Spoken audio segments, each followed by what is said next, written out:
विवेकानंद विद्यालय चोपड्याची इयत्ता 5वी अ ची मी विद्यार्थिनी स्वरा वेणी थरतारकर आज तुमच्यासोबत नवरात्री उत्सवानिमित्त सलाम नारी शक्ती हा विषय घेऊन आलेली आहे।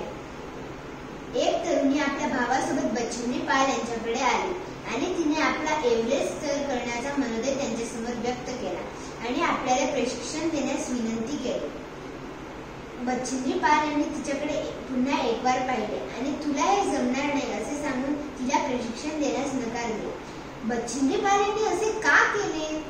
बरं, ज्या तरुणीला त्यांनी नकार दिला होता ती तरुणी कोण होती?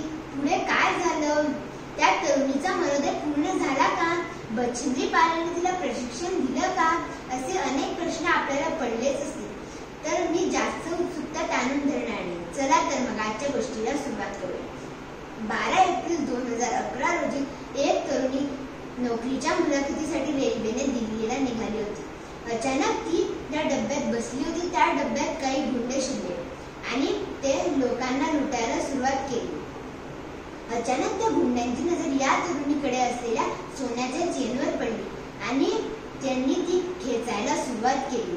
पण व्हॉलीबॉलची खेळाडू असल्याने या तरुणीने जोरदार प्रतिकार दिला आणि या प्रतिकाराने चिडलेल्या गुंड्यांनी तिला रेल्वेच्या बाहेर फेकले। या अपघातात तिला आपला एक पाय गमवावा लागला। हा अपघात मनावर खूप खोल परिणाम करणारा होता, पण तिने आपले मनोधैर्य खचू दिले नाही। तिच्याकडे तिकीट नव्हते म्हणून तिने स्वतःच उडी मारली अशा वर्तमानपत्रातील व टीव्हीवरील बातम्या ऐकून तर तिला फारच दुःख झाले होते। पण मुळातच खेळाडू वृत्तीची असल्याने तिने या संकटाला मात दिली आणि स्वतःवर झालेल्या टीकांना तिने आपल्या कृतीतून उत्तर देण्याचे ठरवले आणि हॉस्पिटलमधून बाहेर पडताच ती बच्चूंनी पाल यांच्याकडे गेली आणि तिने आपला मनोदय त्यांना सांगितला। बच्चूंनी पाल यांनी तिच्याकडे पुन्हा एक बार पाहिले, म्हणजेच तिच्या कृत्रिम पायाकडे पाहिले आणि त्यांनी सांगितलं तुला हे जमणार नाही। पण नंतर तिचा निर्धार पाहून तेही त्याला प्रशिक्षण देण्यास तयार झाले। मुळातच प्रशिक्षण म्हणजे तिच्यासाठी एक अग्नी परीक्षाच होती। कृत्रिम पायाने होणारा त्रास, इतरांपेक्षा लागणारा वेळ, या सर्व संकटांना मात देऊन तिने आपल्या प्रशिक्षणात एक ग्रेड मिळवला।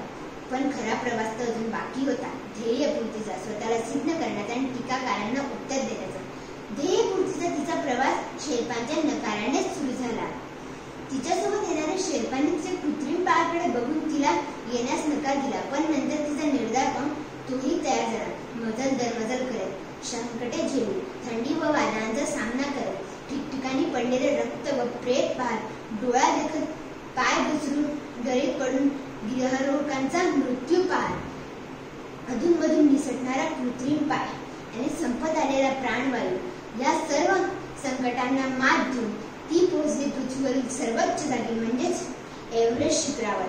आणि ही एव्हरेस्ट शिखर सर करणारी तरुणी म्हणजेच अरुणिमा सिन्हा, अपघाताने अपंगत्व आलेली आणि एव्हरेस्ट शिखर सर करणारी जगातील पहिली अपंग स्त्री अरुणिमा सिन्हा ठरली। 12 एप्रिल 2011 रोजी तिचा अपघात झाला आणि 21 मे 2013 च्या सकाळी ती होती पृथ्वीवरील सर्वोच्च जागी म्हणजेच एव्हरेस्ट शिखरावर। मुळातच तिच्या शब्दात म्हणायचं झालं तर मी 4 ओळी म्हणते। अभी तो इस बात की असली उड़ान बाकी है, अभी तो इस बात की असली उड़ान बाकी है, अभी तो इस परिंदे का इम्तिहान बाकी है, अभी तो इस परिंदे का इम्तिहान बाकी है, अभी अभी तो मैंने लांगा है समुंदरों को, अभी अभी तो मैंने लांगा है समुंदरों को, पूरा आसमान तो अभी बाकी है, पूरा आसमान तो अभी बाकी है।